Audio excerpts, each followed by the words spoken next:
Hi, I'm Saida Garrett, co-writer of Michael Jackson's Man in the Mirror, and you're listening to Rainbow Country with Mr. Mark Tara.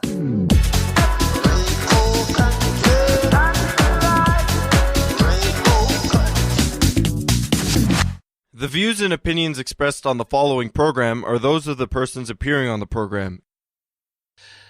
Today on Rainbow Country, my 2021 interview with former professional rugby player Keegan Hirst, who in 2015 became the first British professional rugby player to come out as gay, and who on August 1st, 2022, came out of retirement to once again play professional rugby. That and more in episode 313, so stay tuned for Gay Talk Radio right here on Rainbow Country. Hi, this is Carol Pope. Hi, I'm Garrett Conley, author of Boy Erased, a memoir. Hi, I'm Lorraine Segato. Hi, I'm Gord Depp of the Spoons. You're listening to Rainbow Country with Mark Tara.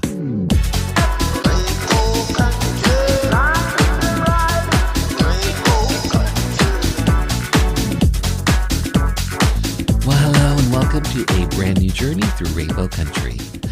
As I like to call it, a little gay radio show working to give voice to the LGBT community and beyond. And as always, I am your tour guide through Rainbow Country. I'm producer and host, Mark Tara. By the way, Rainbow Country originates from CIUT FM in Toronto, and now proudly in syndication on 12 outlets across Canada, from coast to coast to coast. The Yukon, British Columbia, Saskatchewan, Manitoba, the east coast of Canada in Newfoundland, Ontario, even down to Buffalo, New York, and online. Well, thanks to you tuning in, streaming, downloading, but ultimately listening. Together, we continue to build Rainbow Country into a nationally syndicated gay radio show, a #1 LGBT podcast on Podomatic.com's Gay and Lesbian chart, and last week, Rainbow Country was #2, as well as being recognized as Canada's #2 LGBT podcast on feedspot.com. So today, my 2021 interview with professional rugby player Keegan Hirst. In 2015, Keegan Hirst became the first professional British rugby player to come out as gay. In 2020, at the age of 34, he announced his retirement. Well, on August 1st, 2022, Keegan Hirst announced that he was coming out of retirement to once again play professional rugby. In my 2021 interview, which we'll hear today, Keegan Hirst shares his coming out story, talks about being a gay parent, and so much more. Plus an hour 2, music from LGBT artists, independent artists, plus voices that we've come to know and love in classic disco, classic 80s, classic house. And on this episode, I'm featuring some British 80s, as well as some Canadian calypso. But up first, a gay Canadian history lesson with activist and author Tim McCaskill. Today's lesson, the early days of Canada's LGBT community.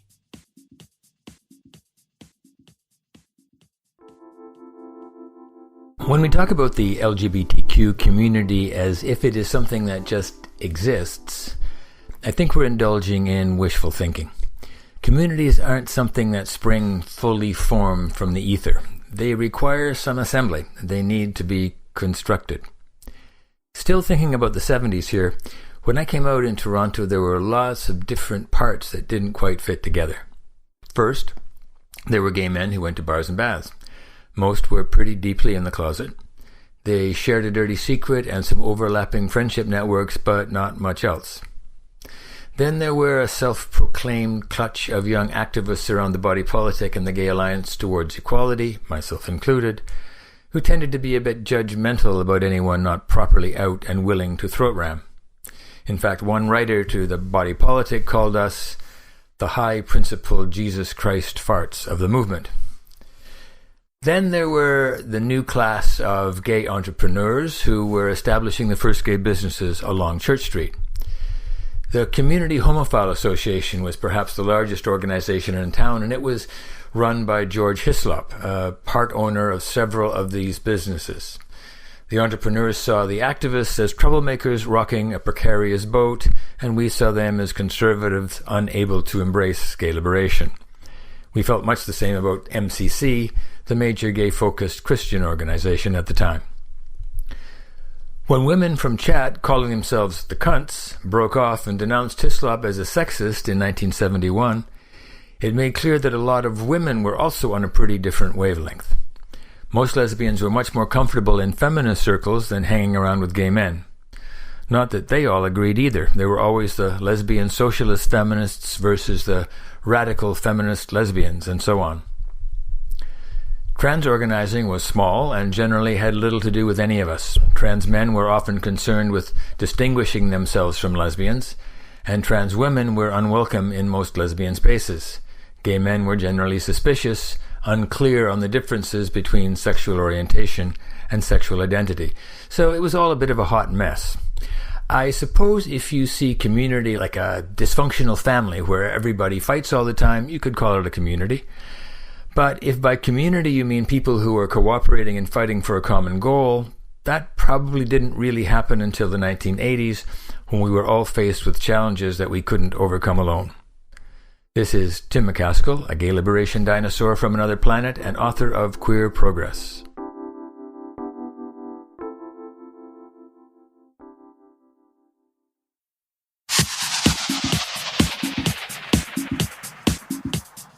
Hi everyone, this is Mark Tewksbury, Olympic champion, leader, humanitarian. You're listening to Rainbow Country with Mark Tara.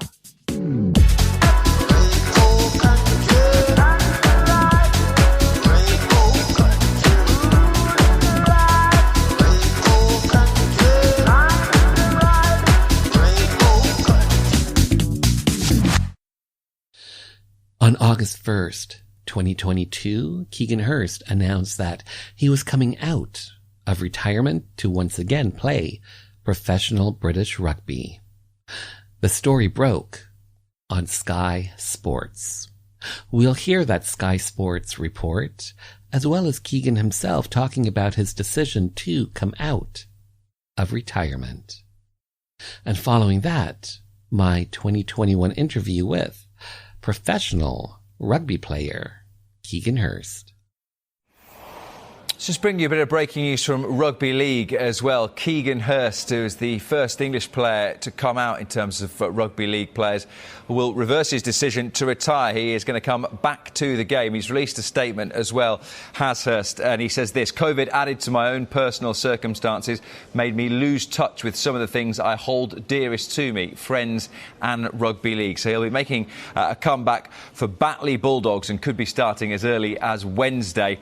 The statement continued from Hirst to say, after the recent thinly veiled homophobia over a rainbow shirt, I thought, how can I help with visibility and inclusion? That comment refers to last week, the story in Australia in the NRL, where 7 Manly Sea Eagles players refused to play in a match against the Sydney Roosters last week because the Sea Eagles had introduced a shirt which was designed to promote diversity and inclusion with a rainbow on it.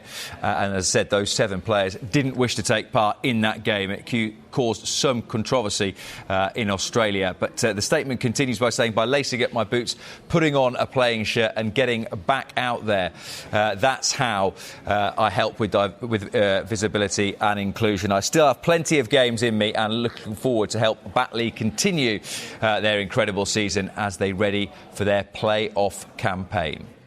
Progress is hard one. Yes, we've got equality in marriage. We can't be sacked because we're gay. We do have athletes that are coming out, and they're all amazing, and they should not be underestimated how important they are. But then when we have governments repealing conversion bans, like it's 2022 and people across the world are still being electrocuted to not be gay anymore. That's still a thing. And equality isn't just being able to get married to someone of the same sex. Equality is going to hold your partner's hand and not having to go, am I safe to do that? What is people going to say? Is that okay? That's equality, not having to check yourself. Putting on some clothes and thinking, does this make me look gay? Am I going to get abuse for this? That's what we're talking about, equality. Yeah, the laws and the rules are the same, but the attitudes are not. You just have to look at what we've gone through there, what we've discussed with Manly. People boycotting a shirt because it's got rainbows on it. That's not equality. Yet they're happy to wear a shirt that's got, that promotes gambling, and they play in a stadium that promotes alcohol. That's not equality. So there is still things to be done. This is not something that someone like me or gay people in general enjoy doing. We just like, everybody just wants to get on with their life, don't they? I don't want to be sat here banging a drum about how important diversity and inclusivity is. It should just be a given, but unfortunately it's not. And that's why people, still have to speak up, and that's why we still have to have pride and things like that. How is the weather in Canada? Whereabouts are you? I'm in Toronto. Toronto. I'm in. I've got a couple. All my clients are in Ontario. I've got a couple of clients in Toronto. I've got a client in somewhere called Mississauga. Yeah. Yeah. Keegan Hirst. Hi, how are you? I'm good, Mark. Thank you for having me. How are you? I am well. I always say this to my guests, but thank you for being here. Thank you so much for being here to have your voice, your story be heard by the LGBT community and beyond. So thank you for that. No, I appreciate it. You're in the UK. Whereabouts are you? So I'm in the north of England, near a city called Leeds, not far from Manchester. I'm sure everybody's heard of Manchester. I'm about 50 minutes away from Manchester. So the 2020 Tokyo Summer Olympics are now in the history books. You are a professional rugby player. I'm interested to know, as an athlete, did you tune in at all to the Olympics? Yeah, I did. I love the Olympics. Me too. I'm a big fan, mainly because it's full of things that I could never hope to do. So it's nice. It's seeing that accumulation of training and discipline, and all people's hopes and dreams pinned on this time 5 years worth of training. And it was a weird, like, I would always watch the Olympics. And I mean, it was a weird one here with time differences with Tokyo. So it was actually live in the middle of the night here, but we get summer is, I remember watching, I mean, obviously we all want to watch the men's gymnasts, but at this particular point, I was watching the girls' gymnastics, and this girl did this amazing flip. And I don't know what it was. She landed it. And it just made me get really emotional, actually. I filled up, and I think it was just obviously thinking about all the effort and the work that has gone in for people to get there and for these Olympics to finally go ahead. And it kind of came over me, and I thought, God, what's happened to me? But yeah, I love the Olympics. I think they're an amazing spectacle.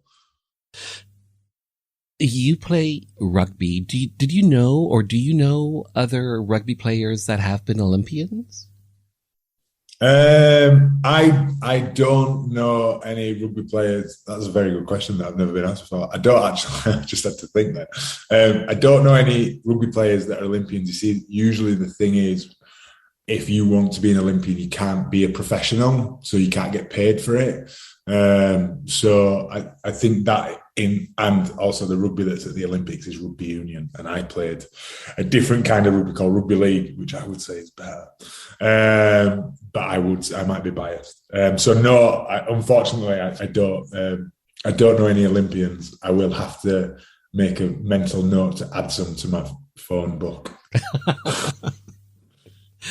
So you've been playing rugby professionally since, I believe, 2008, and in 2020 you retired. Why did you retire?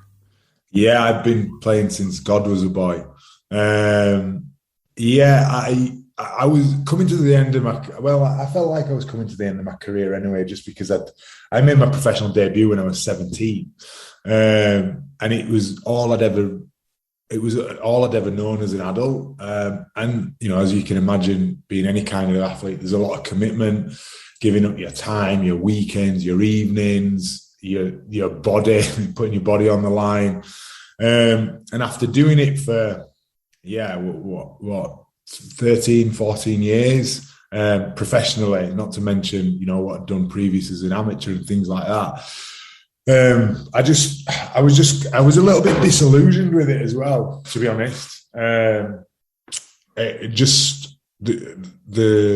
game was going in a way that they used to talk about players' mental health, and they talked about player welfare, but they didn't actually do anything to make it better.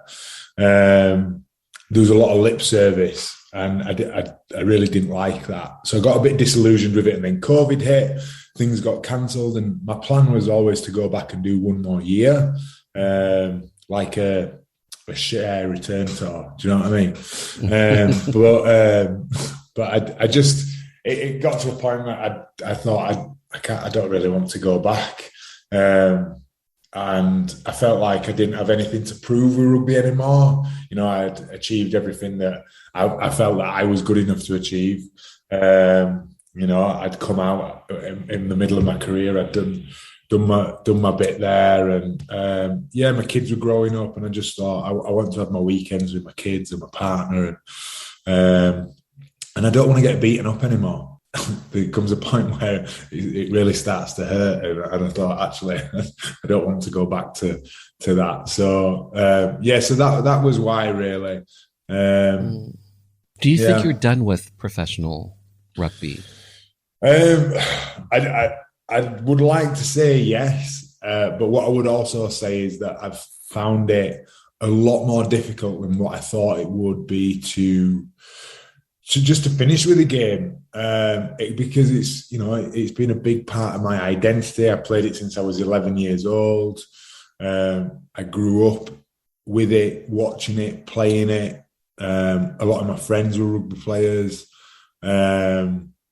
And you miss that sense of community, that sense of solidarity, that single your job is to turn up and win, but you're all in it together and you all look out for each other. And suddenly it leaves a big gap, which is part of the reason that I got into coaching like I did. But I don't know if I'm completely done with it. I feel like I have a bit of a difficult relationship with it at the minute. Where, like I said, feeling a bit disillusioned about it. But who knows what the future holds? Yeah, I'm still only 33. Rugby, you just can't quit him. yeah. So let's talk about you going from being an athlete to entrepreneur. PTIQ, an online one-on-one personal coaching service. What does PTIQ do exactly? Talk to me about this. PTIQ is basically my coaching program that I set up. It's all done online.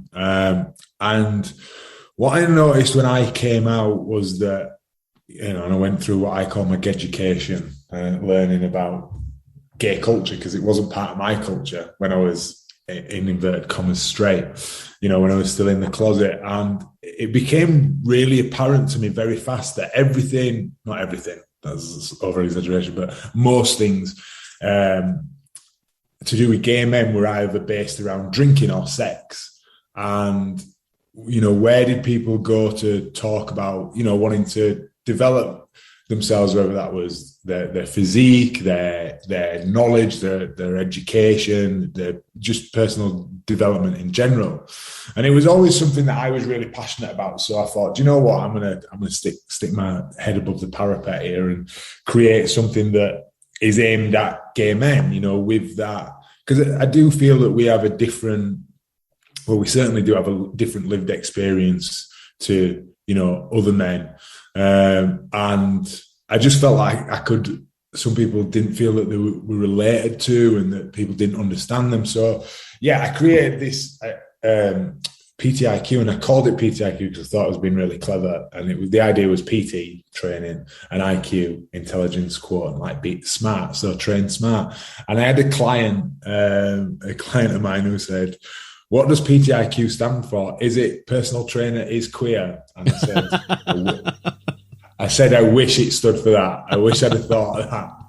So from now on, yes, that's what it stands for. But, so it's become this, it's become this community that we have. And, it's not exclusively gay men. There's a few straight guys in there, but predominantly gay men, similar challenges, similar aspirations, similar goals. And we have a real,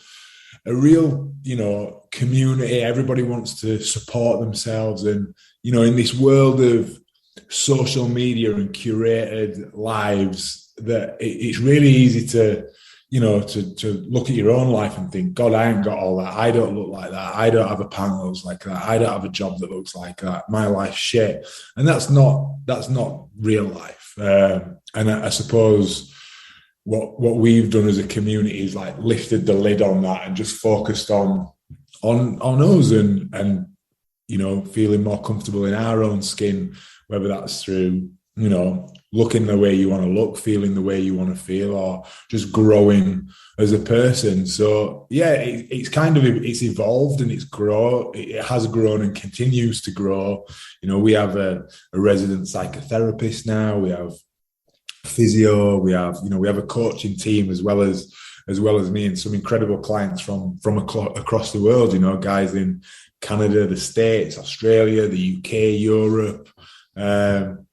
Who would you say is the perfect client for PTIQ? Well, I would say that it's for gay guys between 30 and 60 who want to fulfill their potential, whether that's physically, whether that's their confidence, whether that's their mindset. People who know that they're worth more, what I find is it's people put everybody else above themselves, and don't leave any energy for themselves. And as I always say to the guys, self-care isn't selfish. So, it's geared for gay men 30 to 55, 60 years old who don't want to settle, who want to be the best version of themselves. And I know that sounds cliche, but it is a nice, succinct way of rounding it up. Would you say part of PTIQ is life coaching? Is that fair to say? Yeah, I mean, it's so much more than a training and nutrition program. It's because the thing with that is all the information to get in incredible shape is on the internet. If that's all it took, then I wouldn't be in a job, and neither would any other coach. And something I always say to the guys is, we all know a fat doctor, we all know a divorced marriage counsellor. Knowledge isn't enough. It's about building behaviours, habits. It's challenging our identity, or what we perceive as our identity, building a new one, challenging our limiting beliefs, our thought patterns, our frameworks that we have in our own head, our blueprint for the world, challenging it, breaking it, remaking it how we want it so that we can live life on our terms. So, it is so much more than a training program. And, I wouldn't like to say a life coach, but, I guess it is, in the sense of, we have guys who come and they might be in toxic relationships, whether that's with themselves, whether that's with a partner, whether that's with a friend, whether that's at work, and they go for new jobs and they become more confident, and they create boundaries, they look after themselves more, and ultimately have a better quality of life. So it's not just about building a better body, it is about building a better life. Exactly that, mate. And on that note, we will return after this Rainbow Country update.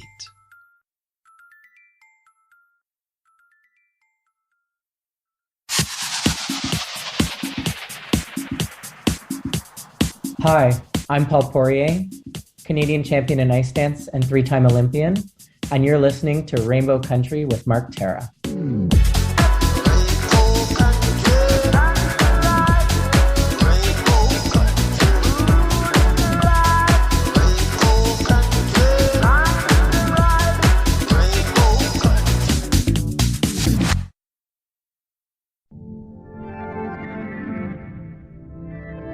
Our Health, a Canada-wide 2S LGBTQIA+ community survey is looking for your involvement. The Our Health survey aims to explore the current state of health among two-spirit, lesbian, gay, bisexual, trans, queer, questioning, intersex, asexual, and other sexually and gender diverse people in Canada. The study team especially wants to hear from community members who are living with chronic health conditions like diabetes, cancer, and fibromyalgia. This is to ensure that people living with conditions that are often underrepresented or less understood are included in this work. Participants will also have the opportunity to do a test at home to screen for COVID-19 antibodies, HIV, hepatitis C, and syphilis. All data collected will be used to advocate for programs, services, and policies that better support the health and well-being of 2S LGBTQIA+ people across Canada. All participants will receive a small honorarium for completing the survey. For more information, visit cbrc.net/our_health. That's cbrc.net/our_HEALTH. Hitmakers is a full-service, award-winning record label and social enterprise based in Iqaluit, Nunavut. We specialize in the creating and marketing of world-class Inuit and Indigenous music, including pop, hip-hop, rock, folk, and traditional Inuit music. Hitmakers has studios in Iqaluit, Ottawa, and Toronto. The label currently works with more than 20 Inuit and Indigenous artists, and we represent and promote many more. The company was founded in 2016, and our mission is to create viable careers in the arts for Inuit and Indigenous artists through music, media, and education. Our secondary mission is to empower artists to share and strengthen their stories and culture. To learn more, please connect with us on social media or at hitmakers.com. That's Hitmakers with a Z. Thanks for listening. Qoyanamit.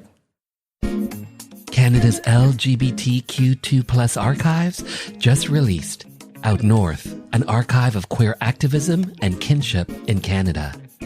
Order a copy from your local bookstore to dive into hundreds of loud and proud stories and photos of historical queer life in Canada from pre-1939 to today. Get your copy from your local bookstore. Out North, an archive of queer activism and kinship in Canada.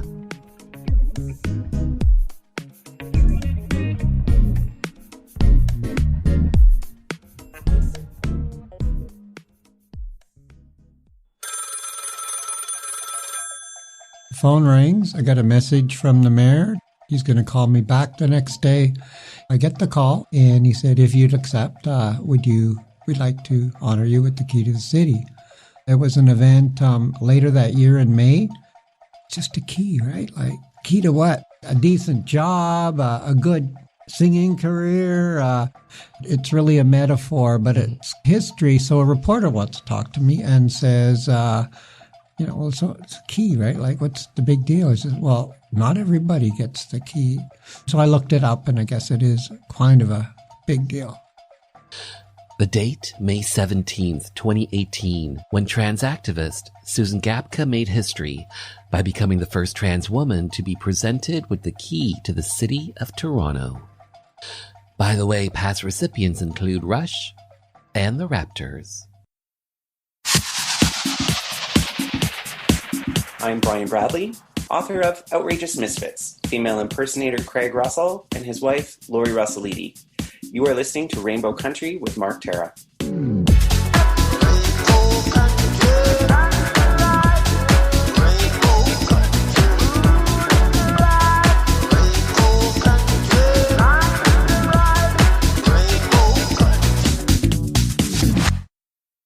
So you are an athlete, a professional athlete, an entrepreneur. You also happen to be gay. You came out in your late 20s, but you've been on record saying that you didn't necessarily believe you were gay because you didn't see anyone that looked like you. You're now, 6'4", like over 200 pounds, and you didn't see anyone that looked like you, so therefore you couldn't be gay. So here's the question. Who, when you were growing up, when you were coming of age, who did you see that was gay? That made you say, aha, they're gay. I don't look like that. So therefore, I'm not gay. I can't be gay, even though I have these feelings. Who did you see as being gay growing up? Yeah, so the only people that I knew of that were gay were people like Elton John and Freddie Mercury, George Michael, who were all singers, which I certainly am not. I didn't sound like me, didn't look like me, didn't dress like me. It's funny how we rationalize things when we're growing up or when we're in denial, right? And there just wasn't that representation that, we've certainly got better at it now, but yeah, growing up, there was no one that I felt that I could relate to. And a kid's, mentality, therefore I can't be gay. This must be something that's going to go away. You tried to make it go away, essentially. I did. When growing up, when did you begin to recognize your same-sex attraction? When did that start happening for you? So I think that hindsight's a wonderful thing, right? So I think looking back, 12, 13, I was thinking that, I fancied other lads, other boys. But no one was talking about it. So I thought, well, maybe people are thinking it and we're not talking about it. Or maybe I'll just join in with what everybody else is doing, which is getting a girlfriend. And so I just went along with that. And it wasn't until I was, a little bit older, 15, 16, where I realized that actually other people weren't having these feelings. But I just hoped that at the time, I hoped that they would go away. I didn't, like I said, how could I be gay? There wasn't anybody like me. I was a rugby player. There weren't any gay rugby players. There weren't really any gay sportsmen then. There wasn't the, we talked about the Olympics earlier. I think there was 169 out Olympians this year, which is incredible. But there certainly wasn't that in the 90s when I was growing up. God, that makes me feel old. So I did, and where I grew up in the north of England, very, local town for local people. Everybody knew everybody's business. You grew up, you got a job, you had a family, you got married, you had kids. Everybody worked in the local town, and that's what you did. It was very small-minded, small aspirations, no ambitions, no diversity. There was, if anybody moved in who had a different colour skin, then they were suspicious. If any moved in with, different ideas or fancy ideas about anything that was out of the norm, then, they were not necessarily not welcomed, but they were certainly seen as different, as outsiders. And, no kid wants to grow up to be that, right? So, so I tried to explain it away. I tried to bury it. I tried to make it go away, and, ultimately ended up getting married and having kids, trying to make it go away so much and hoping that it would do.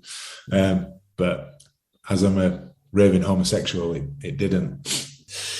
So this next question I'm going to ask you, and I'm not sure if this sounds weird to say, if you'll be able to answer it, but you're 6'4", you're 230, 40, 50 pounds or something. Why didn't you think someone that looked like you, 6'4", 200 plus pounds, could be gay? Why didn't you think that? Because you didn't see it? Yeah, I think so. And I think also because I didn't want to be as well. I think there was a lot of denial in there. And I think, for me, like the town that I grew up in, there was no, as far as I was aware as a kid, there were no gay people. So, gay people were from London. was like, and as ridiculous as that sounds, and they looked like Elton John and they looked like Elton more John effeminate type people. Yeah, and they, high kicked up the street and had feather boas on, and which is, obviously ridiculous because we come in all shapes and sizes and flavors. But at that time, because of that lack of representation, because of that not knowing that there were different flavors of being gay, I just thought, that's gay. I'm not that. Mm-hmm. Ergo, I'm not gay. I'm not gay. Isn't it interesting that here you are now, and maybe someone who's coming up, who's a teenager, maybe even now coming of age, who might have the same stature as you physically, can look at you and say, hey, he looks like me and I have those feelings too. Yeah. It's interesting. Yeah, representation does matter.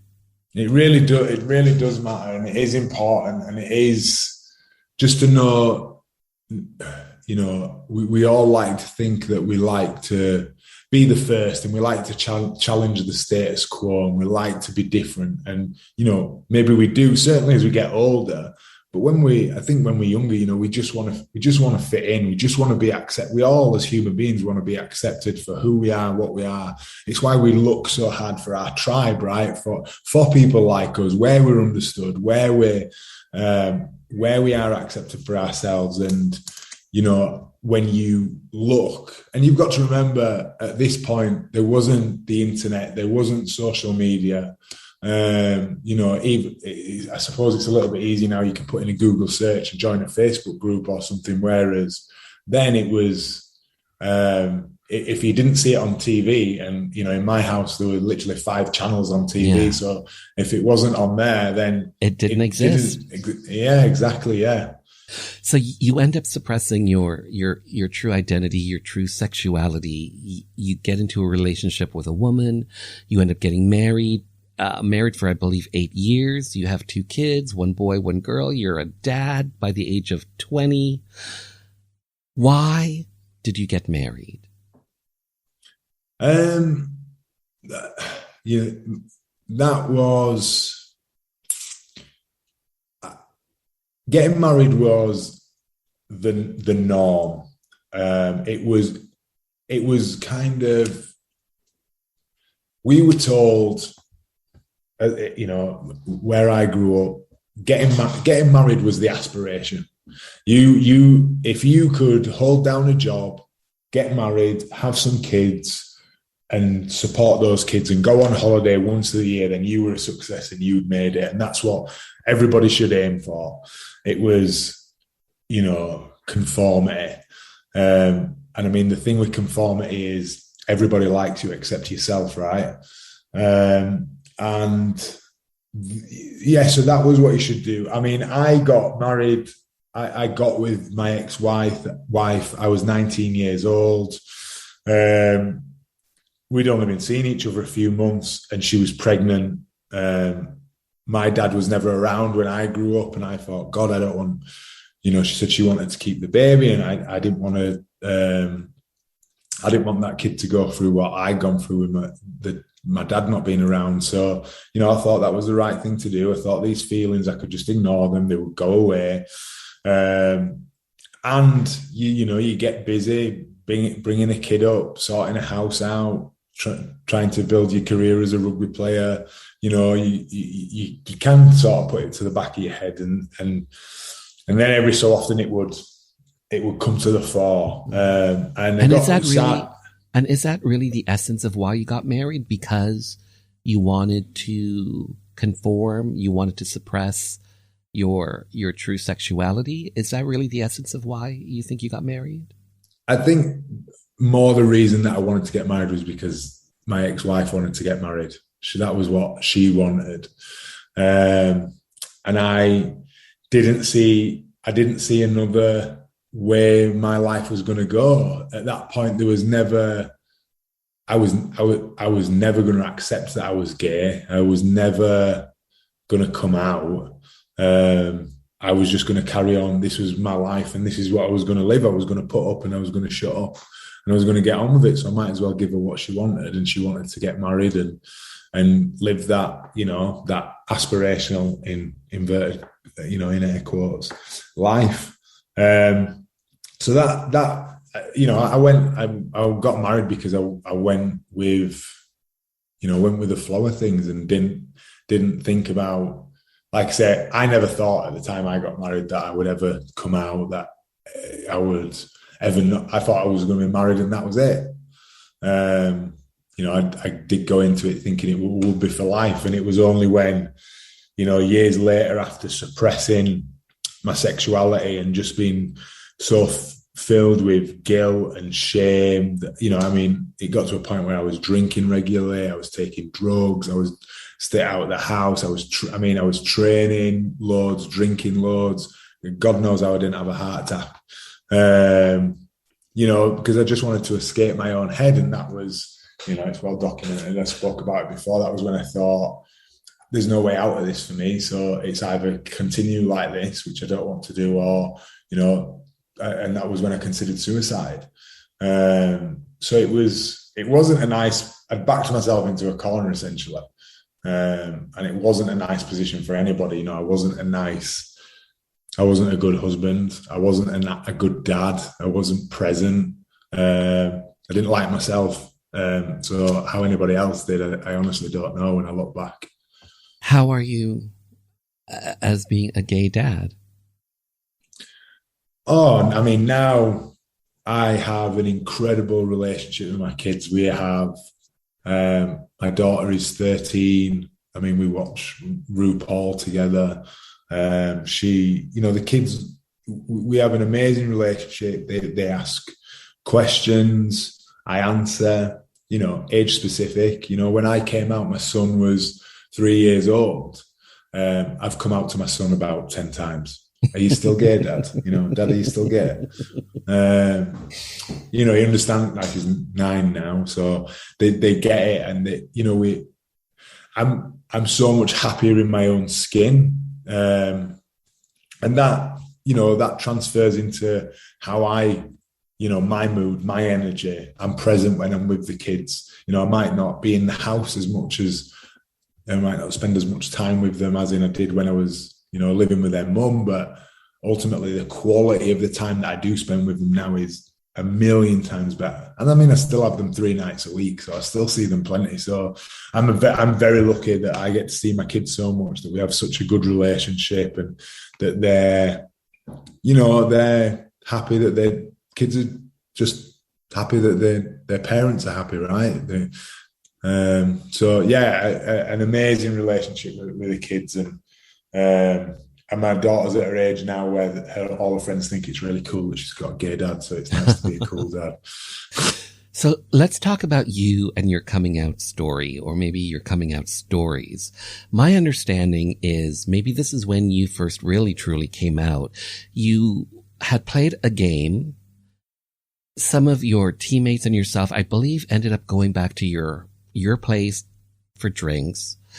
At one point, one of your teammates says to you, are these rumors true? Are you gay? And you basically said yes. So here's the question. Those rumors about you being gay that your teammates may have heard about, how did those rumors get started? Yeah, so me and my wife had separated. Like I said, the relationship had just become untenable. So I'd moved out, and I was starting to come to terms with the fact that I was gay. It was something that I was now thinking, all right, well, maybe this is why you've been behaving like you have. This escapism, and now you don't have to pretend anymore. You're not.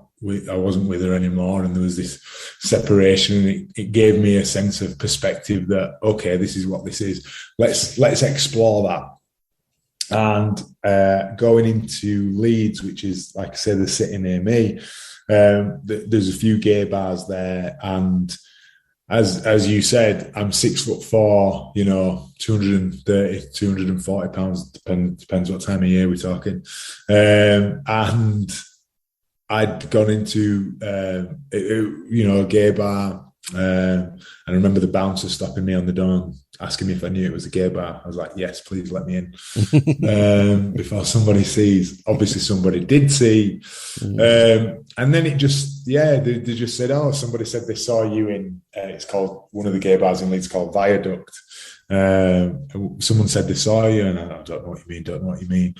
And then obviously, I mean, that was it then in rugby, you know, then all sorts of rumours started flying around off the back of that just because I denied it. Which was, they were a joke at the time, but it just made me think, oh my God.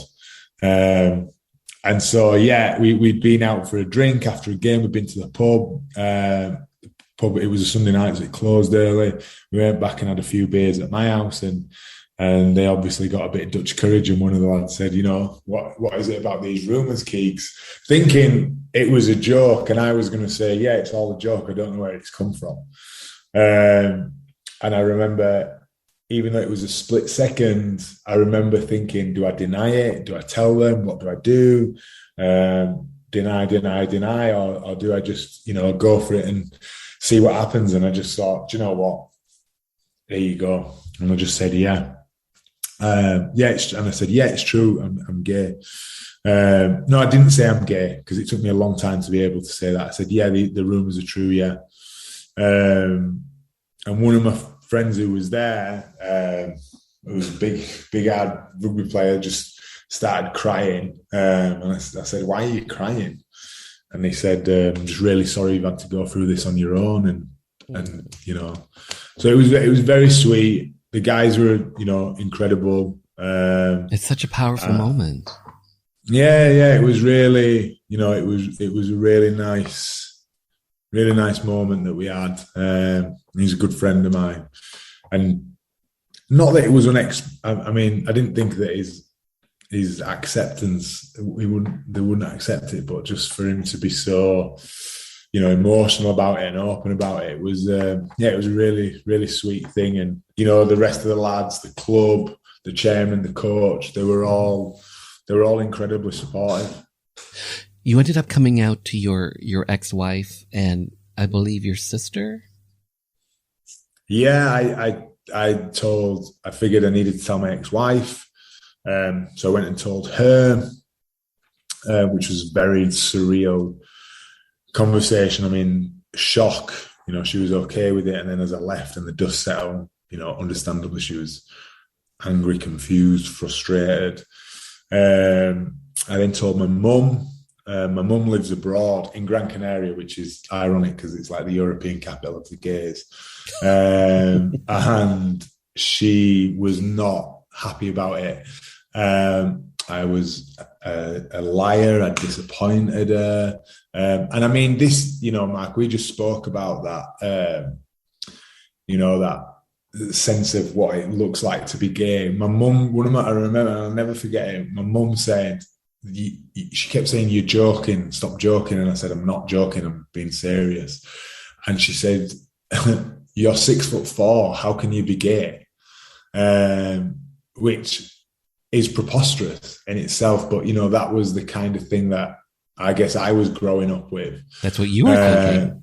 Yeah, exactly. So that was where, at least we know where it came from. Mm-hmm. So we didn't speak properly. And then we ended up having a big argument. I didn't speak to my mum for about 5 years. And how are things today? Yeah, good now, really good. Mm-hmm. She's mellowed a lot, and you know, if you give people a chance to change and come round and know that, you know, I don't know if she expected me to pretend that it wasn't the case or whatever, but, you know, I held my ground and I wasn't in the wrong. And ultimately people, well, they either come round or they don't. And if something I always say, if someone's got a problem, it's their problem. So yeah, she's obviously worked through it, and yeah, we have a good relationship now. Well, certainly a better one. Yeah. Yeah.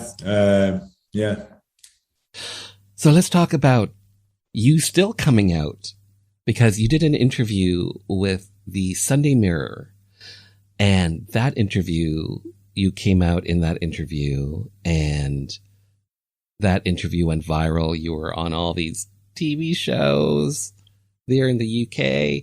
But talk to me about getting a phone call from this world-famous British artist, and you know who I'm talking about, who called you from Nice. I do, yeah. So I come out, friends and family, rugby team, everybody knew. And then the press had got hold of it, and they were going to run a story. And I remember my coach rang me and said, it'd probably be a good idea for you to do the interview so it's done on your terms rather than them just running a story. You're going through a divorce and there's kids and da-da-da-da-da.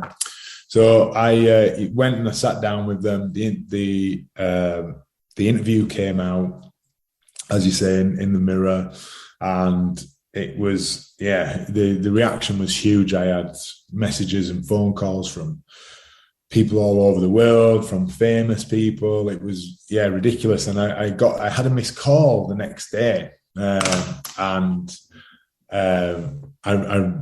just thought, I don't know why I thought I'm going to ring that number back. And it came up, it said Nice. Well, I read it as nice, and I thought, where's nice? And realised it was French. So I rung back, a French guy answered. I said, I've just had a missed call from this number. He asked, who is it? I said, it's Keegan Hirst. And then he said, 2 minutes. And then I heard it kind of click over to another line, and it said, and it was a man on the other end, and he said, hi, Keegan, Elton here. I just wanted to let you know, me and David think you're absolutely fabulous. We've read your story. Da-da-da-da-da. Yeah, so Elton John, who I thought, I'm not like him. I mean, the irony. I know.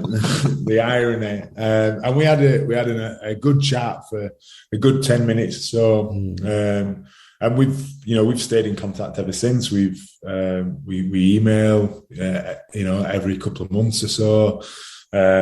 Met him a couple of times, and really, really lovely man, really supportive, really. He's the headmistress for a reason. So really nice man. Ian McKellen was incredible. Anthony Cotton. I know over in Canada you guys love Coronation Street. Anthony Cotton became a real good friend of mine, who's Sean in Coronation Street. It was a very, Emma Watson messaging me was very surreal.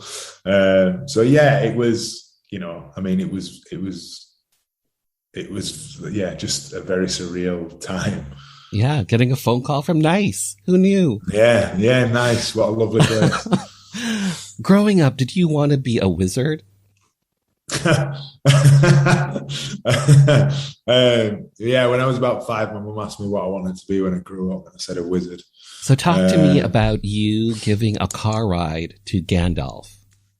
You've done your research here, Mark. Well done. So as I said, I had so many messages from people, and Anthony Cotton was one of those. And Anthony was really, really sweet, said, you're going to have lots of people messaging you. And I know this isn't your world kind of thing. And if you need a friend, I don't want anything from you, but I'm happy to help if I can. So I thought that was very sweet. And he invited me for dinner. And this was going to be the Friday night, and Manchester Pride was on the Saturday. And he said, do you want to come for dinner? A good friend of mine is coming up, Ian McKellen, and he'd love to meet you as well. So, I was a massive Lord of the Rings fan, comic book geek, X-Men and everything. So I was, I'm going. So I drove, like I say, I live about 15 minutes away from Manchester. And those guys had been in Manchester doing stuff for Pride. And we got to this nice little restaurant, had some food, those guys had a drink. And it came to the end of the night, and this, they invited me to come to Pride the next day, which I said I would do. And they were waiting for a taxi home. And I just had a little Peugeot at the time, a little grey Peugeot. And I said, well, I'm driving, I can drop you off. It's not a problem. So they said that, that's very kind of you.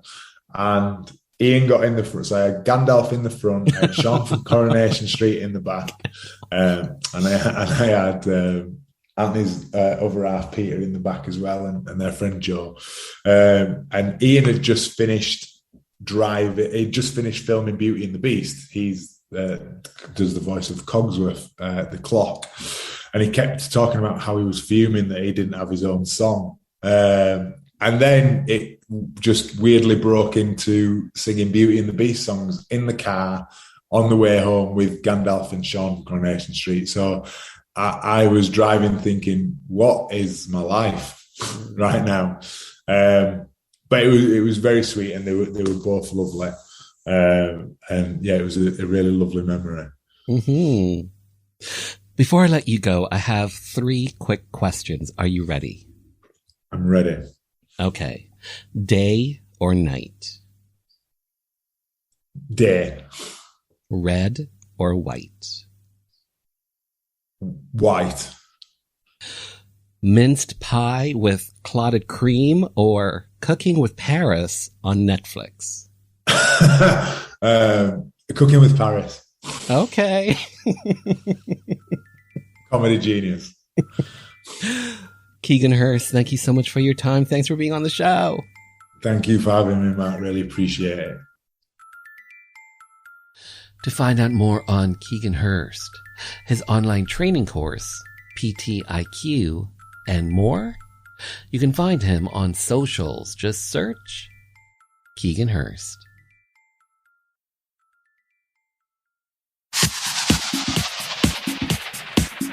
Hi, I'm Cameron Bailey, Artistic Director and co-head of TIFF, the Toronto International Film Festival.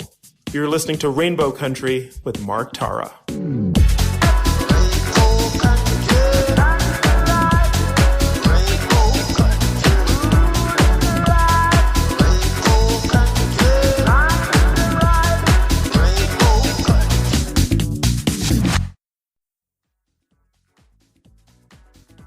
And just like that, this little gay journey through Rainbow Country has come to an end.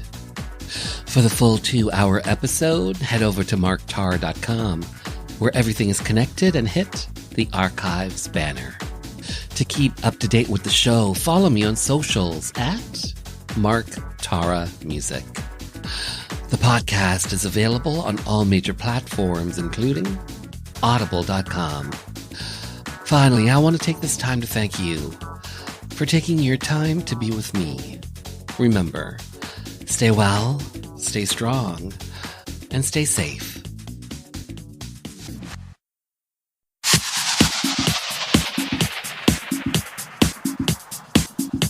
Hi, this is Police Constable Danielle Botno, also known as LGBT Cop, and you're listening to Rainbow Country with Mark Tara.